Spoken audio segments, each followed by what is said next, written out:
aí, povo? Geografia 2, capítulo 24. Urbanização brasileira, urbanização regional, desigual e rede urbana brasileira.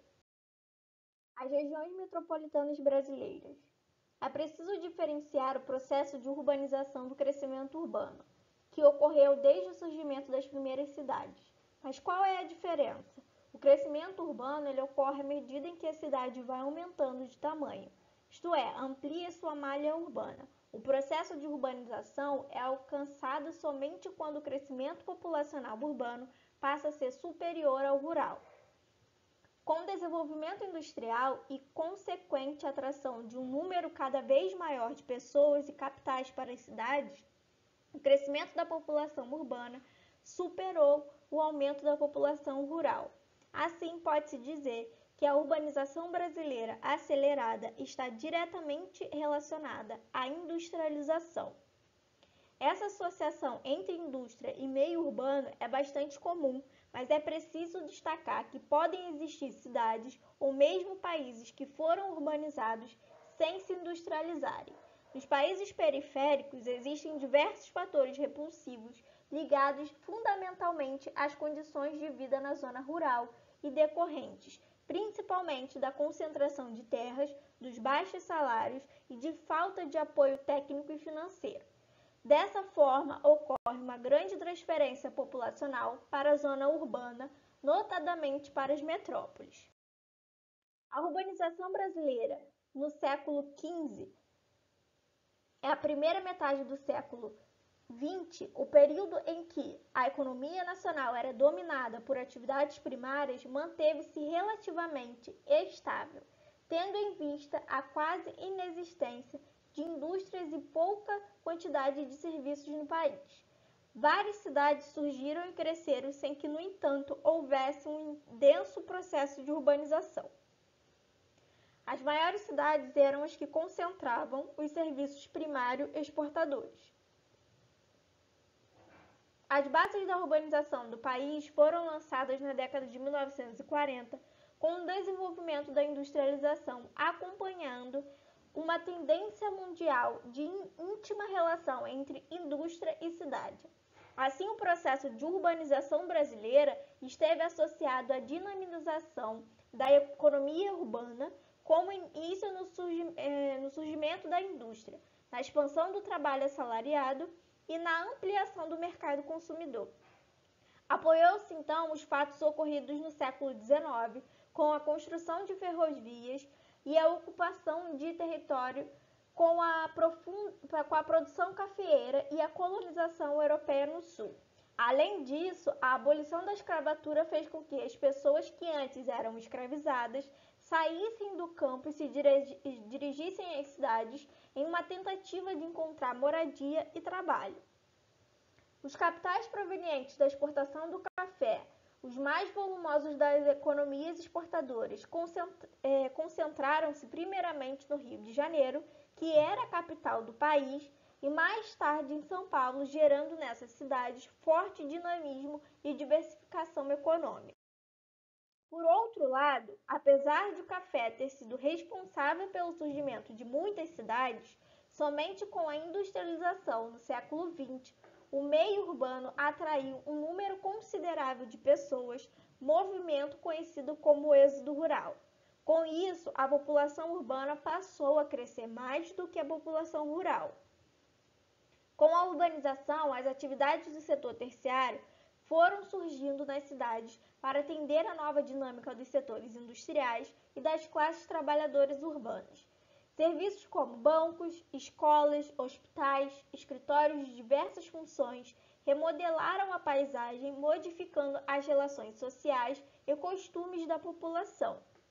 No Brasil e em outros países subdesenvolvidos, a urbanização constituiu em um processo tardio, acelerado e concentrado em alguns pontos do território, o que tornou a metropolização uma das suas principais marcas. As primeiras grandes cidades brasileiras nasceram das antigas economias exportadoras de bens primários e das duas maiores cidades brasileiras, São Paulo e Rio de Janeiro, concentraram ainda mais capitais devido à maior dinâmica industrial. O crescimento das grandes cidades brasileiras, com a intensa concentração de capitais que atraiu enormes contingentes populacionais, acabou dando formação às metrópoles do país, ou seja, cidades com elevada quantidade de pessoas e uma diversificada e numerosa rede de atividades econômicas capaz de polarizar os fluxos e produzir intensas conurbações. Urbanização regional desigual. Quando se analisa a urbanização regional do Brasil, nota-se um quadro bastante complexo do modelo espacial de desenvolvimento. A tabela a seguir apresenta os dados referentes à urbanização de cada região brasileira entre os censos de 1940 e 2010. Observa-se inicialmente que a urbanização foi bastante desigual, com a região sudeste sempre à frente das demais regiões em razão do processo mais profundo de industrialização e do maior dinamismo econômico regional. As elevadas taxas de crescimento da urbanização do sudeste ocorreram até o censo de 1970, quando houve uma redução do ritmo de urbanização regional. A partir da década de 1970, as regiões Centro-Oeste e Sul passaram a liderar o processo de urbanização em razão da mudança da base técnica de produção agrícola, sobretudo a partir da montagem dos complexos agroindustriais e da transferência da capital federal. O grau mais acentuado da concentração fundiária do Centro-Oeste explica a taxa maior de urbanização em relação ao sul do país, uma vez que sem terras para plantar, a população foi forçada a seguir em direção às cidades da região. As regiões Nordeste e Norte foram mais lentas no processo de urbanização desde a década de 1940, mas a partir da década de 1980 tornaram-se mais dinâmicas. No caso da região Norte, o fenômeno se explica pelo avanço das fronteiras econômicas, o que explicita o caráter urbano da ocupação recente da Amazônia Legal, mas no Nordeste o fenômeno tem origem em várias transformações, como a chegada de indústrias do Sudeste e a expansão do turismo litorâneo e o desenvolvimento de alguns focos de modernização agrícola, como no eixo Petrolina-Juazeiro e no oeste baiano. Esse maior dinamismo tornou urbanas todas as regiões brasileiras a partir da década de 1980. Hierarquia urbana. A rede urbana é constituída de pontos que são integrados por fluxos, sejam eles de pessoas, dinheiros, mercadorias ou informações. Esses fluxos são resultados das relações econômicas, sociais, políticas, culturais e financeiras entre as cidades, viabilizados pelo avanço dos sistemas de comunicação e de transporte. Nas últimas décadas, os fluxos se intensificaram extraordinariamente em razão do avassalador fenômeno da globalização, que atinge, sobretudo, as sociedades mais dinâmicas. Nos países centrais, as redes urbanas são mais densas em decorrência da maior urbanização e do dinamismo econômico. Por sua vez, as movimentações também são mais densas. Já nos países em desenvolvimento e subdesenvolvidos, especialmente naqueles de baixo nível de industrialização e urbanização, as redes urbanas são desarticuladas e menos densas em relação às trocas realizadas que se concentram na metrópole. O esquema de rede urbana. Países desenvolvidos, industrialização avançada, urbanização avançada, sistemas de transporte e de comunicações eficientes, redes urbanas densas e articuladas.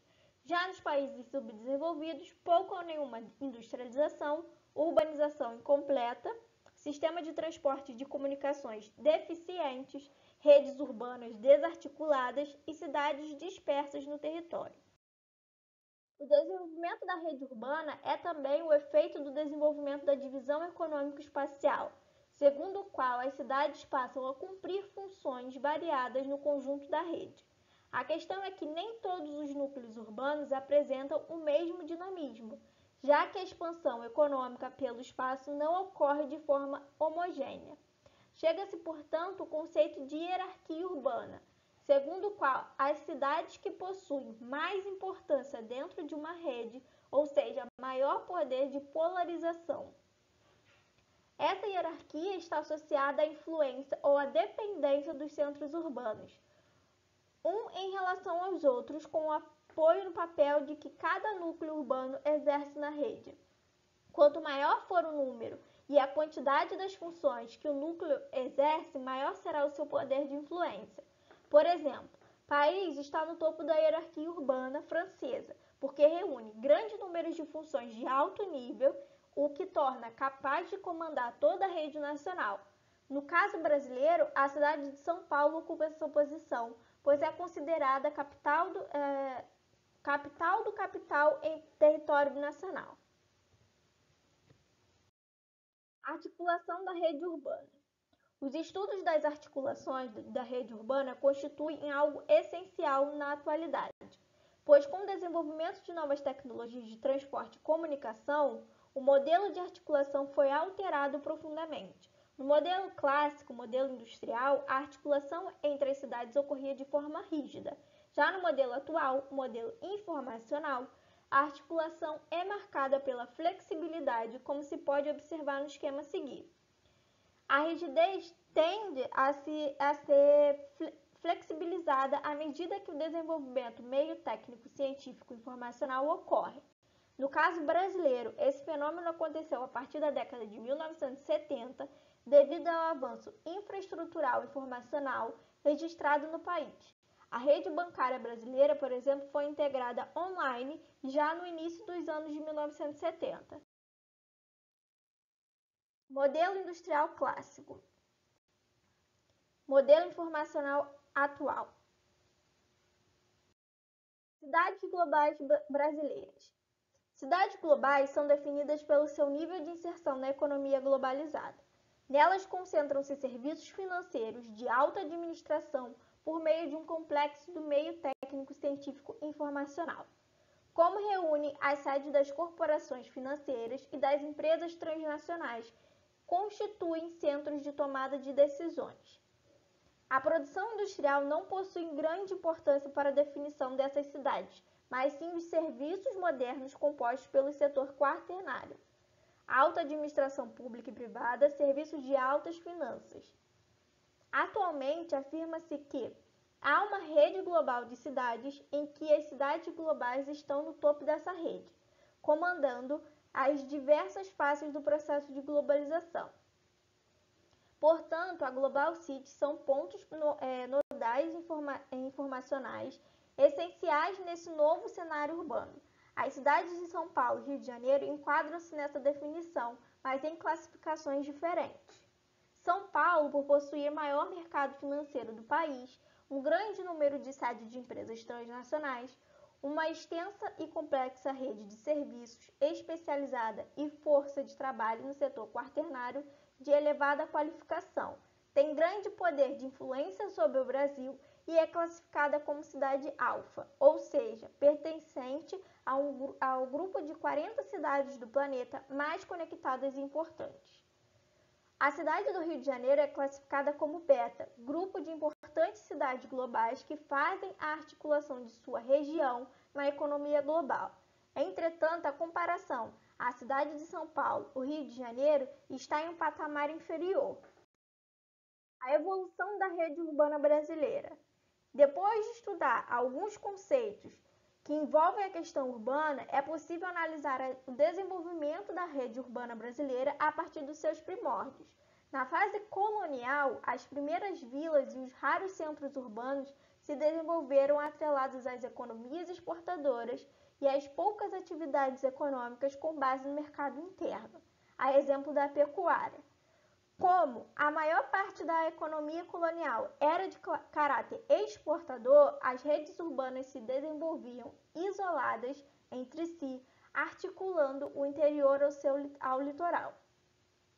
Muitas das grandes cidades atuais do Brasil surgiram como importantes centros de escoamento de produção exportadora ou como centros de distribuição para o mercado interno. Exemplos emblemáticos desse processo são as cidades de Recife, Fortaleza, Santos, São Paulo, Belém, Rio de Janeiro e Salvador. As macrocefalias na rede urbana brasileira atual tiveram, de certa forma, seu primeiro impulso nesse período. Foram intensificadas exponencialmente na segunda metade do século XX, com a industrialização e a consequente complexificação das atividades urbanas. No decorrer do século XIX até as primeiras décadas do século XX, o processo de urbanização continuou ocorrendo com o desenvolvimento de redes não articuladas internamente, já que o modelo primário exportador se manteve hegemônico. Apenas a partir de 1930 e 40, o desenvolvimento da industrialização passou a fomentar a construção de um nexo territorial nacional, por meio da implantação de rodovias. As redes urbanas que obedeciam às ilhas econômicas integraram-se gradualmente, o processo que iniciou a partir das cidades de São Paulo e do Rio de Janeiro. No final da década de 1950, com o término da construção rodovia Belém-Brasília, a rede urbana amazônica, ainda isolada, foi integrada ao restante do país. Portanto, só pode-se afirmar a existência de uma rede urbana brasileira a partir desse período. A metropolização, a partir da década de 1950, foi um dos fenômenos mais marcantes dessa fase mais recente. Ela ocorreu em todas as grandes regiões brasileiras, sobretudo São Paulo e no Rio de Janeiro, fruto de maior dinamismo econômico dessas duas cidades, com destaque para São Paulo. Nos anos de 1970, o desenvolvimento de uma rede técnica informacional e de transportes relativamente sofisticados permitiu a maior flexibilidade entre as cidades brasileiras. As obras faraônicas e a emergência do sistema Telebrás foram essenciais nesse período.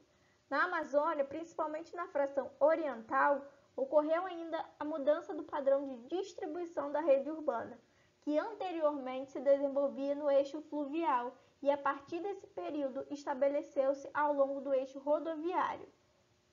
Nas últimas décadas, grandes mudanças na rede urbana brasileira foram a intensificação do fenômeno da desmetropolização e a transformação da cidade de São Paulo em uma metrópole global. Esses dois fenômenos estiveram desde o início associados. Se, de um lado, a melhoria da infraestrutura nacional permitiu maior disseminação da industrialização, privilegiando muitas cidades médias do centro-sul do país, de outros, as principais grandes cidades perderam investimentos industriais e a partir do dinamismo no mercado de trabalho. Na cidade de São Paulo, a substituição gradual das atividades industriais por serviços de alta complexidade permitiu a atração de sedes de empresas transnacionais e o fortalecimento do mercado financeiro, engendrando a cidade global paulistana. Capítulo 25. Urbanização brasileira, metropolização, desmetropolização e macrocefalia. Metropolização e desmetropolização do Brasil. O fenômeno da metropolização no Brasil ocorre a partir da década de 1950, com a formação das primeiras regiões metropolitanas, São Paulo e Rio de Janeiro, resultado do processo de industrialização por efeito da crescente concentração espacial de investimentos.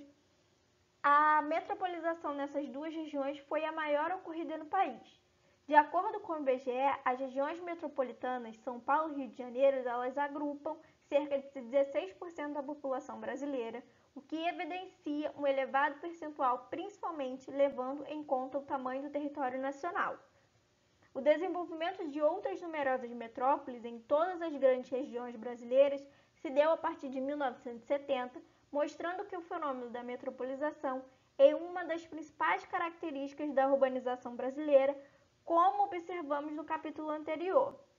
Conclui-se, então, que a metropolização teve início na década de 1950 no Sudeste brasileiro, tornando-se posteriormente um fenômeno nacional, sobretudo na década de 1970. Concomitantemente, nessa mesma década, teve o início de outro fenômeno urbano, a desmetropolização.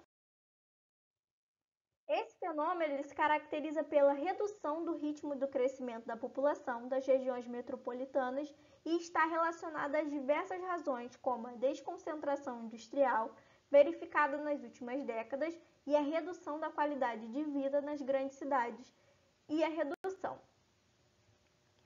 Ao mesmo tempo, as principais cidades médias passaram a apresentar um crescimento acentuado de suas populações, fruto da atração dos investimentos industriais das grandes cidades e da oferta de mais alta qualidade de vida.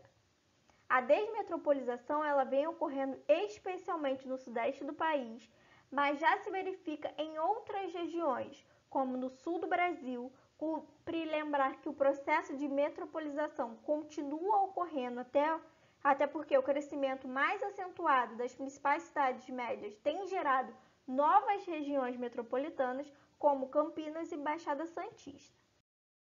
Macrocefalias urbanas brasileiras.